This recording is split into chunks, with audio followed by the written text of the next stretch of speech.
Hi, in this video, I'm very excited to show you X Looper, a dynamic real-time performance MIDI looper that was originally envisioned as a sort of MIDI utility, but which has since evolved into a very powerful creative tool.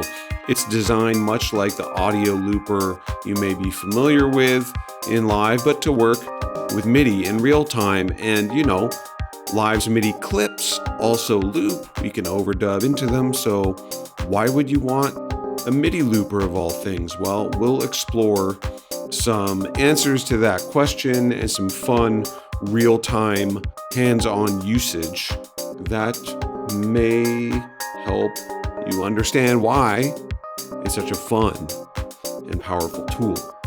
To install X Looper, just drag the folder that it came with into your live user library, preferably the presets max MIDI effect subfolder, but anywhere in your user library will do.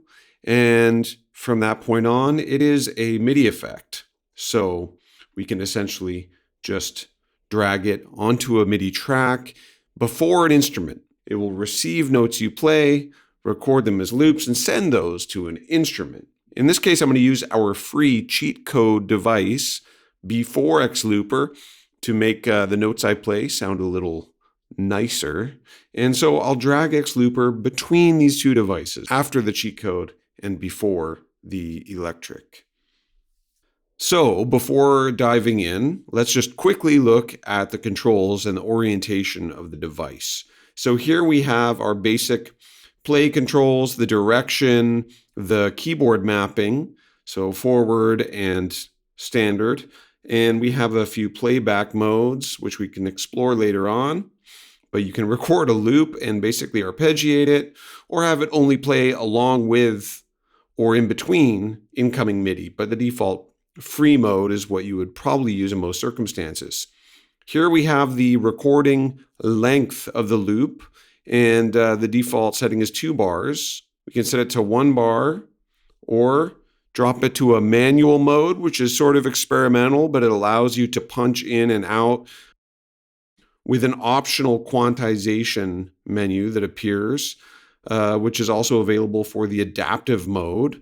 And so the manual mode, when you punch in and out of a loop, it will retain that fixed length. But with adaptive mode, if you punch in and then punch out and then punch in again and punch out again at a different time, it will adapt the length of the loop to that new duration, the latest duration you played. And so in either of those modes, you have the option to quantize the punch in or punch out at these standard intervals. But I think I'll set it to length of 2 bars for us to explore. Here we have the basic play controls. So play, pause, the current loop, record, and overdub. You'll notice this is yellow because recording is not commenced. We'll get into that soon. Here we have the auto record mode, which is available in fixed length modes. So it will automatically start recording once you play notes in, and it will stop recording after a short period of silence. And here we have the auto punch out, which means that recording will begin at the next 2-bar segment, and then it will automatically stop at the end of that 2-bar segment, which is really useful so you don't have to manually have your finger on the trigger, as it were, of the record punch in out option. It's doing that for you. And then you can always re-overdub on top of that loop, but the original loop is a nice fixed length. Here we're going to get into the DJ style loop halving performance controls, and then we have the loop shuffle mode, in which we can divide the loop into segments defined by this integer slider to the left. Here we have the loop counter, so this is just a visual of where we are in the loop. And then here we have the rate control. So once a loop is recorded, we can accelerate or decelerate the rate in percentage, multiply it, and divide it. So all 3 of these work together, and we can manually reset the loop to the start at any time. Here we have loop offset, so we can offset the start point within the loop in 16th intervals, and then delay the output by this interval times this amount. So at 0, there will never be any offset, divided by this amount. So we could do offset by 5/16 notes divided by 2 is going to be some weird polycyclic length. And then we have the option to add a millisecond delay, which if this is set to 0, meaning there will be no delay on the output, we can still delay it by a millisecond value. Here we have the file options. So we have up to 512 different loops we can store, different index points, and we can save or load the entire index of all the loops, export or import individual loops, and clear the loop or clear the entire index of up to 512 loops. And we also have a dedicated loop clearance button down here to do it with a single click. This is our replace mode. So if we want to insert silence or just erase some notes in a loop that's already been recorded, we just click and hold this down, and it toggles the overdub off automatically. Here we have the viewer, so we can see the notes coming in.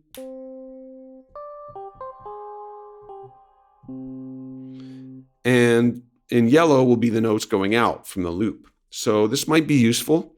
And yeah, I'll just be triggering a basic electric. It's going through some reverb to make it sound a little more nice. Here we have the intensity dial. So this is just going to multiply the velocity of all the notes in the loop by this amount. So we can reduce the intensity or increase it to make the notes louder or softer. And we can impose a sustain on all the notes as well here.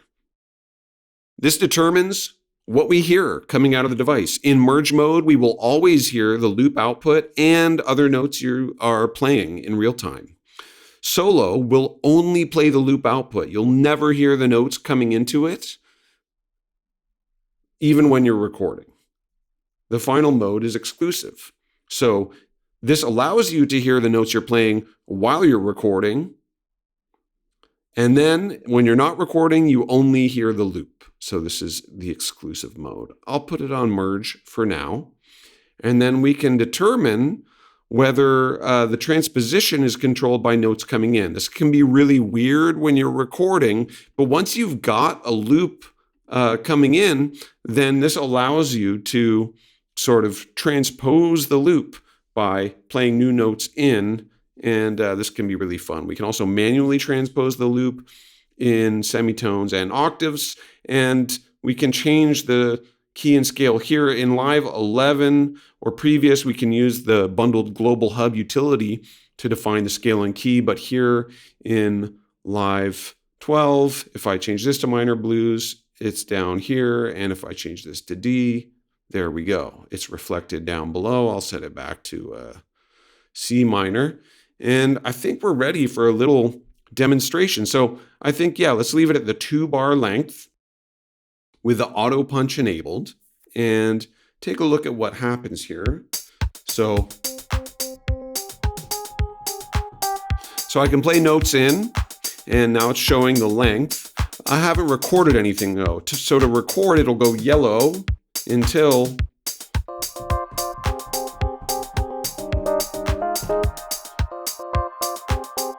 the 2-bar cycle begins, and then it punched out automatically because auto punched out was engaged. Now, if I want to overdub some notes, I can either manually toggle in, and then it will again just do that for a 2-bar cycle. Maybe I want to turn this off now that I've got the main loop in there. And it's going to wait to start for 2 bars.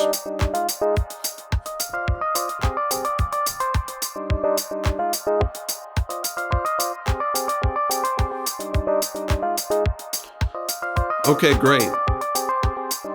I'll punch out of recording, and now we can use this loop to explore some of the other features here, such as the DJ style.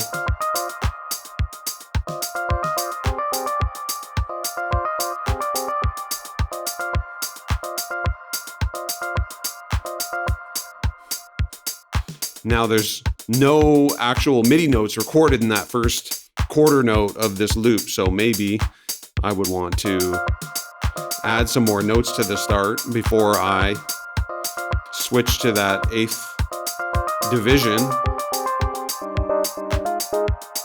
So I can easily record those in. And at this point, I'll use the auto recording mode. So as soon as I play these notes, it's gonna capture them.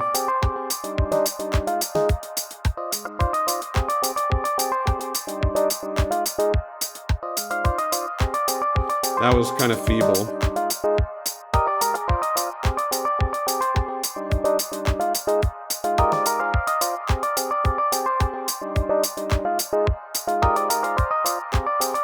So I might be kind of wrecking the loop up, but now if I switch to the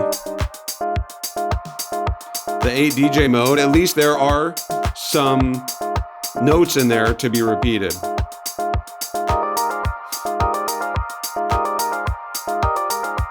And it's a little loud, so I'm just gonna dial that intensity back.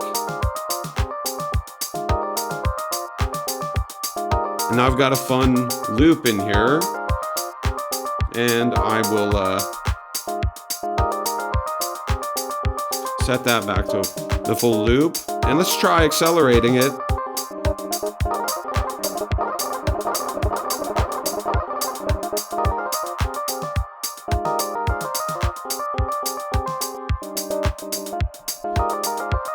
Okay, so that's the percentage rate. Let's try half timing. So now the loop is halftime, and 2 divided by 2 is 1, so we're back at the default rate, but now it's 2 divided by 3, so that's like a third faster. Let's double now.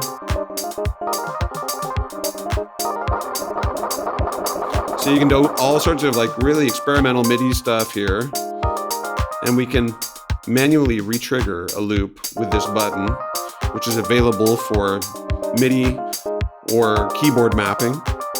And then I think before I go any further below, we should maybe just rewind it. Now, when you play a loop backwards like this, some of the note on-off pairings might get decoupled, so you may experience what present as some hung notes. I can also invert the notes on the keyboard, which we should be able to see down here.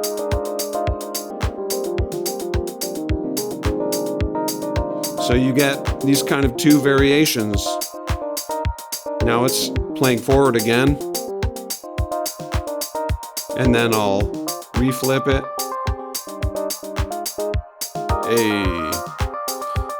Now I didn't like those first notes, so I deleted them with a replace. I think I might want to put something else in there, but I'll turn the auto record off so I can sort of preview.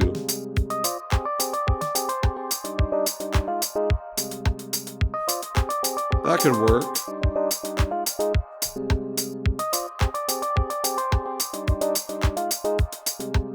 So you can see with the auto mode on, as soon as I play the notes, they're recorded in, and then as soon as I stop, the recording punches out.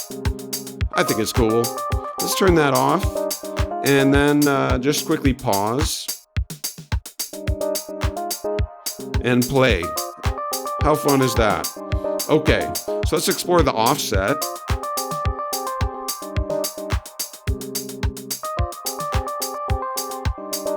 So if we want sort of a seek function within the loop, that's what this is. So you can sort of scan within the loop.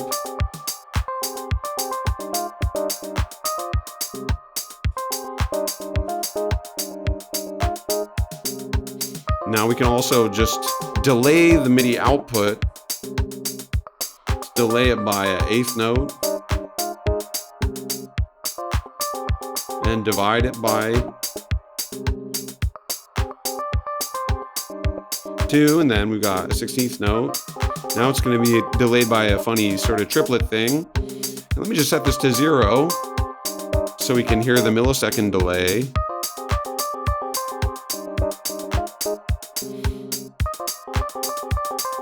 Could be fun to play with on some percussion, perhaps. Speaking of fun to play with, this auto remix shuffle toggle is maybe my favorite feature that's been added. So let's just try it out.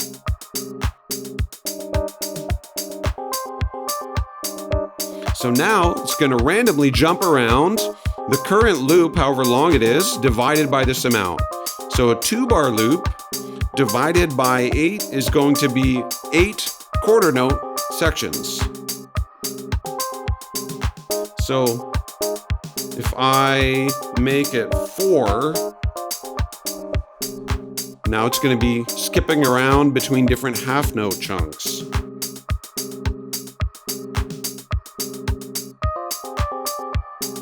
Now, of course, I can select other integers.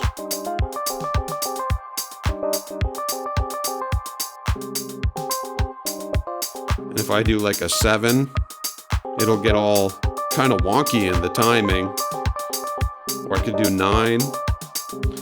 Or let's try 16.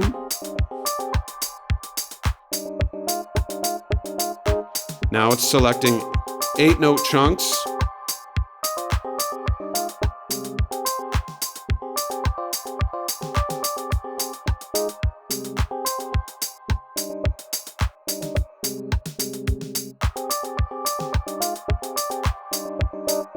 Now, where it gets real crazy is I can overdub in this remix mode. So I can record new notes in a non-linear fashion. So I'm gonna go 1 octave up on my keyboard. I'm gonna set it to solo mode so that we're not gonna actually hear what I record in. And I'm gonna play some new notes sort of randomly, and then they'll be revealed to us during playback. And they're not going to be recorded in a linear way. They're going to be recorded at the sections that the loop skips around to.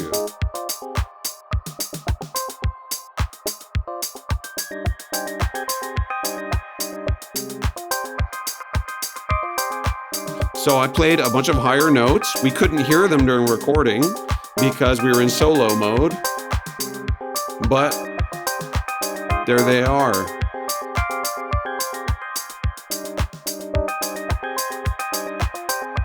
And I can enter the hold, which is basically a built-in sustain pedal. And now with those higher notes, the keyboard flip will become a little more evident.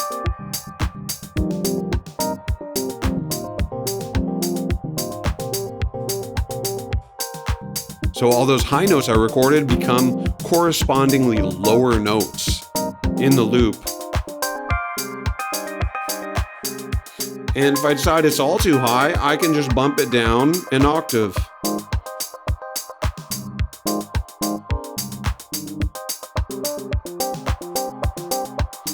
And then I can, in real time,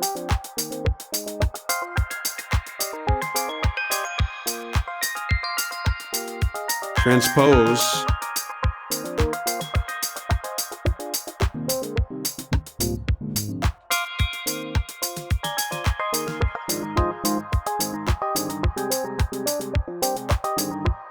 So I think I will go to another loop index so we can explore some of the manual and adaptive modes, which as you'll see are a little bit experimental in nature.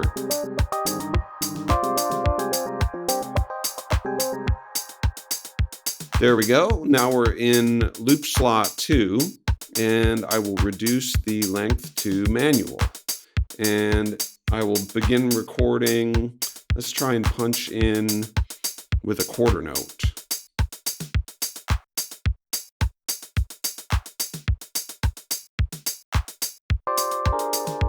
And we couldn't hear what I was doing because I was still in solo mode, so maybe merge would be more useful.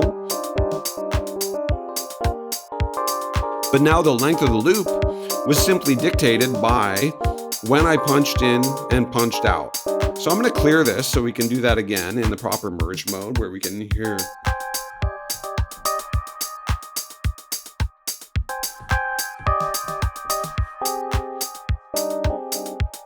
And what I played is now being transposed down an octave. So I need to remember to set that back up.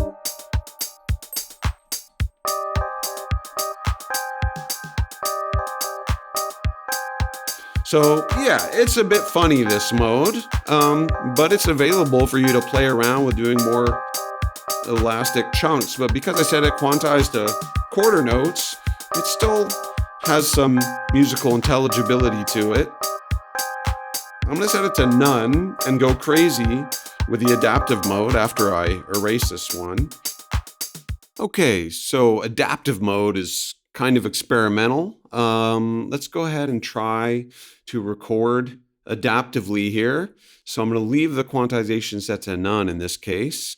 And let's just get the drum loop going, just the basic 707 kit I've been rocking with here. And yeah, so to begin recording, I'm going to enable recording and then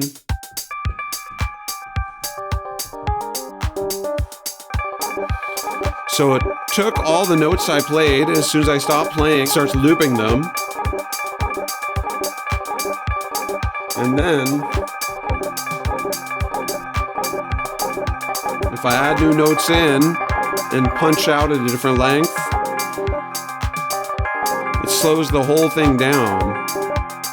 So I don't know if this would be suited to something like the electric here. It might be better suited to some more interesting pad type textures or something. And then we can adjust the rate manually here.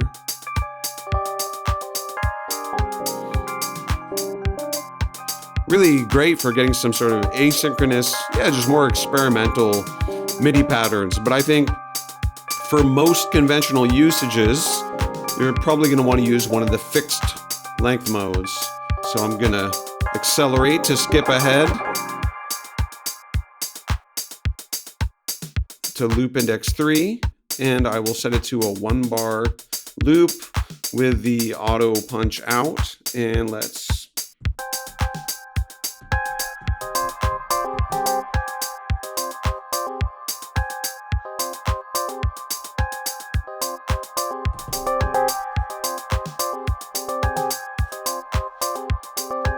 nice.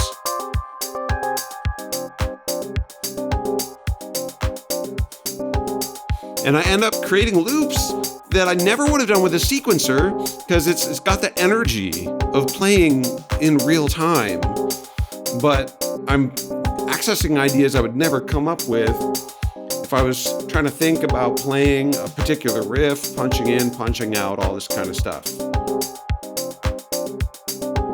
I think it'd be good to look at the exclusive mode as well. So I'll set to exclusive so I can overdub some notes that I can't hear.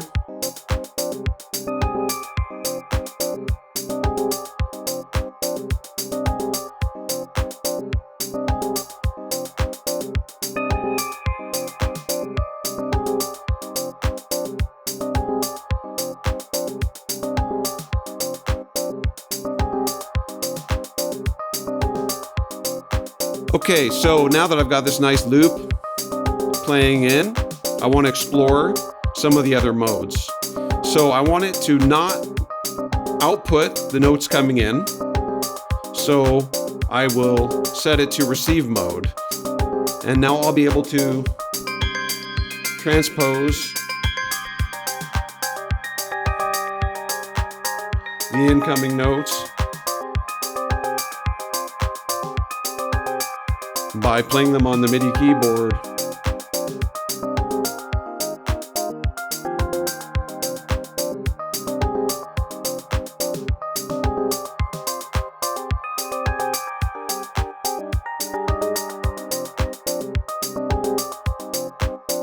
So now we can take the loop we recorded and transpose it performatively.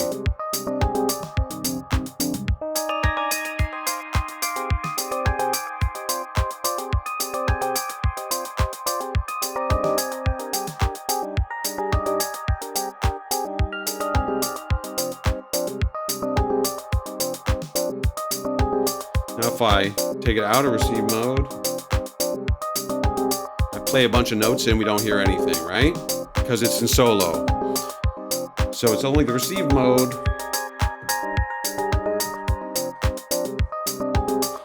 That's allowing me to transpose that input. Okay, so now let's try the gate mode. So now the loop only plays if I hold a MIDI note down.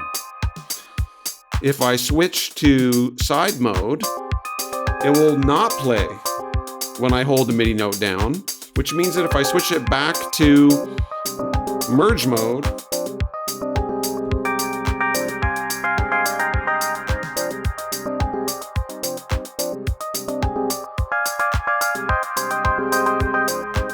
we can do some sort of call and response stuff with it.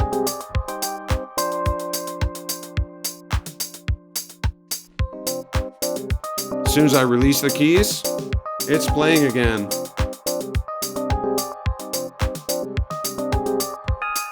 And you'll notice the recording functions are deactivated and unavailable. And the same goes for the Arp mode, which automatically enables the receive mode. You could manually turn that off, and it's probably best done in solo mode as well.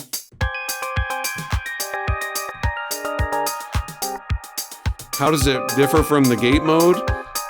It resets the loop from the start every time I play a new MIDI note. So we're essentially arpeggiating our loop.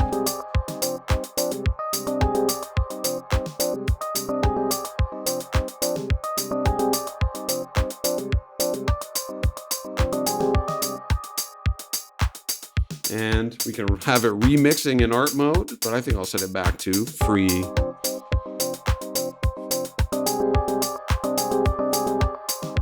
So now we can transpose it in receive mode while it remixes.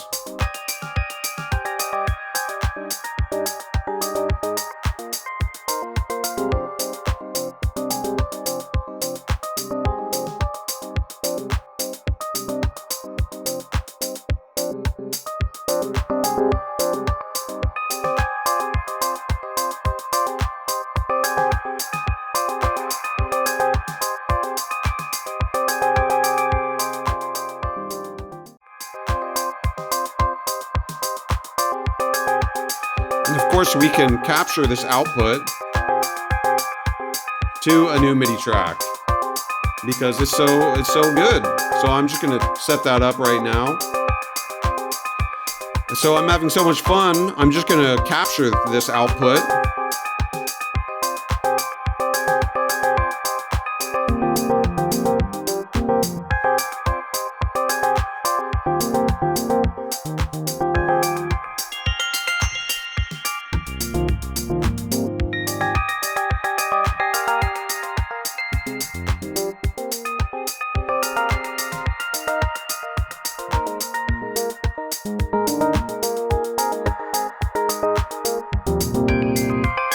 So just jamming with the transposition, the auto remix, and up and down. And you know what?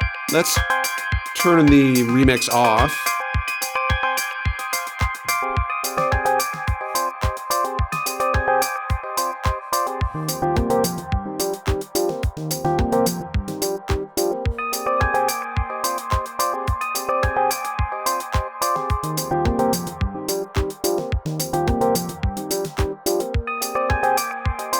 And there we go. A couple hung notes I can see. But yeah, jamming.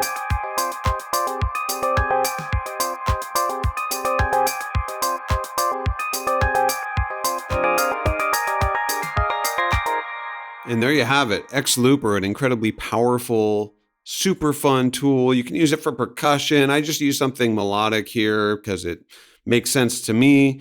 All kind of flexible, powerful modes for recording and playback. It's so much more than just a utilitarian MIDI looper. It's actually an incredibly creative performance tool capable of helping you access new musical ideas through your own kinetic input, which I love. So you can find Xlooper on our website, manifest.audio, and it's also included along with Xtranslate and Xponder in our Max Musician bundle.